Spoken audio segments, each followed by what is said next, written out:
2010ஆம் ஆண்டு.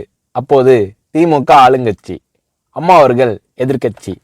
ஒரு பெரிய மிரட்டல் விடுத்து அம்மா அவர்களுக்கு எதிராக மதுரை மாவட்டத்தில் பல இடங்களில் போஸ்டர் ஒட்டியிருந்தார்கள்.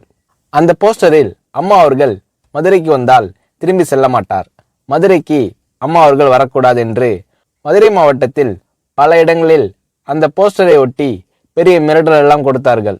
அதேபோல் ஜெயா டிவிக்கும் மிரட்டல் தொலைபேசிகள், மிரட்டல் கடிதங்கள் வந்து கொண்டிருந்தது. ஜெயா டிவியின் செய்தி பிரிவினர் இந்த மிரட்டல்களை பற்றியெல்லாம் தியாகத்தலைவி சின்னம்மா அவர்களிடம் சொல்லி அம்மா அவர்களின் கவனத்திற்கு கொண்டு சென்றார்கள். அம்மா அவர்கள் துணிச்சல், வீரம், கம்பீரம் இவற்றின் ஒட்டுமொத்த உருவம். அதனால் புரட்சி தலைவி அம்மா அவர்கள், நான் மதுரைக்கு போய் தீருவேன், பொதுக்கூட்டத்தில் பேசியே தீருவேன், எது நடந்தாலும் எதிர்கொள்கிறேன் என்று சொல்கிறார்கள்.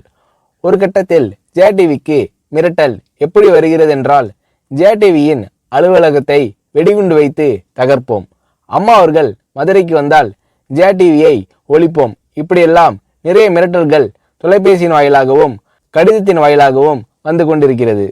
இந்த மிரட்டல்களை எல்லாம் கடந்து அம்மா அவர்கள் மதுரைக்கு சென்று பிரம்மாண்டமான பொதுக்கூட்டத்தில் லட்சக்கணக்கான மக்கள் மத்தியில் எழுச்சி உரையாற்றும் போது, ஒரு எதிர்க்கட்சியின் தலைவி என்ற முறையில் என்னை நீங்கள் மிரட்டுங்கள், ஒரு எதிர்க்கட்சியினை நான் நடத்துகிறேன் என்பதற்காக கழகத்தை மிரட்டுங்கள், ஜெயா டிவியை எதற்காக மிரட்டுகிறீர்கள், ஜெயா டிவியின் அலுவலகத்தை நீங்கள் தகர்ப்பீர்களா, ஜெயா டிவியை நீங்கள் ஒழித்து கட்டிவிடுவீர்களா, பார்க்கலாமா, ஜெயா டிவியை ஒழித்து கட்டிவிட்டால் என்னுடைய அரசியல் குரலை ஒழித்து விடலாம் என்று கனவு காண்கிறீர்களா?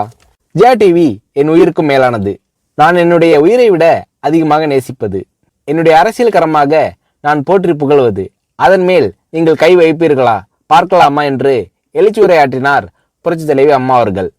இப்படியெல்லாம் அம்மா அவர்களின் அன்புக்கும் மரியாதைக்கும் பாத்திரமாக ஜெயா டிவி இருந்தது.